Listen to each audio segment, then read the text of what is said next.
Hello again guys, this is Media Guy Doug checking in with Punisher's Paintball. I'm back at Joel's house and today I'm going to do a shooting comparison of the Planet Eclipse GEO 4 versus the Shocker Paintball amp from GOG Paintball. If you guys enjoy this video, definitely drop a like and subscribe to the YouTube channel.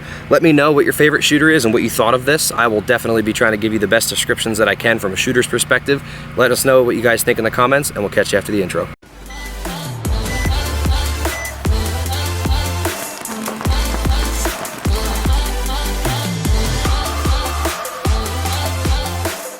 Alright guys, so both of these guns are, I would not exactly say price comparable because the GEO 4 is around the $1,200 range versus the Shocker amp in its stock colors is around $900. However, this Shocker amp that we're rocking today is our special Punisher's Edition LE camo. There are only 15 that are made, one of which is being kept by the shop, so there are 14 that could have been sold to people and they have been selling. So as soon as you guys see this video, I would really consider following the link in the description to check one of these guys out if you want to take it home and make it yours. This is Joel's personal gun. He really likes the Exalt foregrip, but we will be calling everybody who orders one to talk about getting you guys hooked up with grip kit as well. But anyway, let's get into the shot comparison here. We all know that I am a Shocker shooter by trade. However, I do like Planet Eclipse guns. They are nice. This GEO 4 has actually been feeling pretty good. I was shooting it in a prior video as well. I don't know. I think they're both very nice guns. So let's just get down to the dirty of it and shoot them side by side. All right, I will do half a hopper or so with the Shocker amp here. Both are going to be set to the NXL 10.5 shooting mode just to keep it consistent.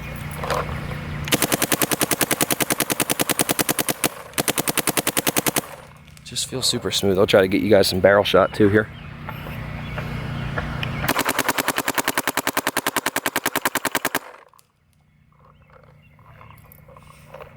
I'm definitely familiar with the Shocker shot, but I do like to shoot things very immediately side by side just to really get a good in-depth comparison. Okay, and now I have this GEO 4 in hand. Let's shoot this bad boy.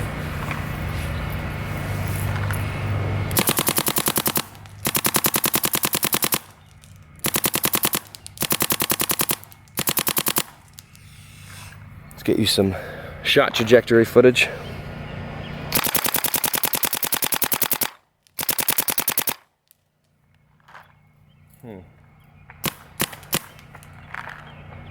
Let's talk about this. All right, so first let's talk for a minute. So both feel great, do not get me wrong, both are very smooth shooters. However, honestly, I think it was Joel, might have been Q in one of our earlier videos about the Shocker amp shooting comparison to a different gun. Just where the recoil is and where it feels, it really does feel like it's going more straight back into my shoulder as I hold it with the Shocker amp. And that in turn, I don't feel like it messes with my shot as much. I don't feel like I have to do as much to kind of compensate for that.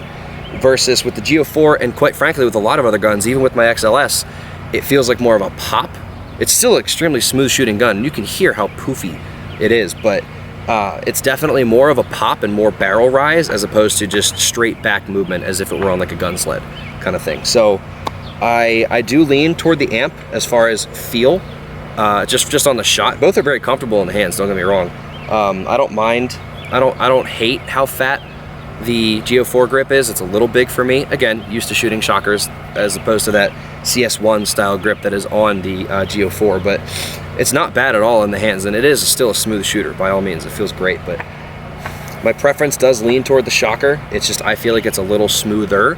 Now, I could also get out Allen keys and tune the SFR on the GEO 4, but for me, I'm just looking at out of the box, how do they feel, because there's a very low shot count on this GEO 4 that we got in, so by no means does it feel bad. It's not a hard shooting gun. It's not like hitting it, it's not like slapping the hell out of the paint or anything. The amp is a little smoother in my opinion, and it's only a week old too. It's not like it already to me feels very broken in, and it's nowhere near broken in. Joel just used it at his first practice this past weekend for the first weekend on the NXL Philly layout. But let's finish the hoppers and see if I maybe gather anything else by the end of it. Let's try it. I'm gonna start back up with the GEO 4. I'll do left hand this time.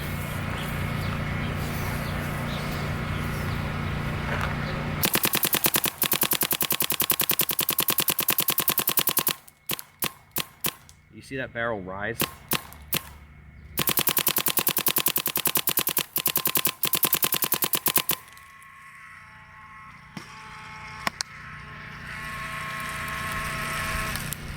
All right. it's time for the shocker. And once again, I will left-hand it up for this guy.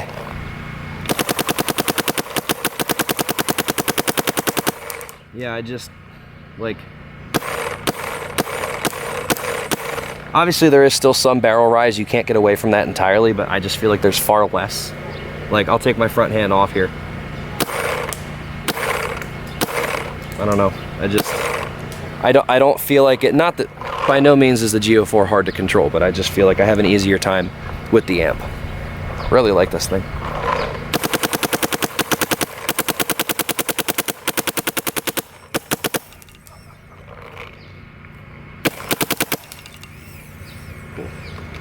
All right, so we shot both of these dry. So there you have it, guys. That side by side, I just feel like there's more of a slightly harsher pop with the GEO4 as opposed to the shocker amp. So I am gonna give it my preference on how the shot feels to the shocker amp. It's different for everybody. I'm not saying it's the end all be all, it's the best gun ever. This just really works for me. But also, before we go, I wanna show you guys one really cool thing that I haven't talked about in a while. This is the Squirrel sack. I will link the video up here for the Squirrel sack overview that we did a while back. These are made by our friend and actually player for one of our Punishers teams, John. It's a microfiber sack with a zipper on top. If you have broken paint in a pod or in like a bag as soon as you buy it, rather than having to deal with that, go deal with the owner, all this stuff, or if they're haggling you and they're not giving you another bag of paint in exchange for that broken one, or if you buy a case at the store, you drove an hour home, you don't want to drive an hour all the way back just to be able to shoot in your backyard with, you know, an extra bag of paint.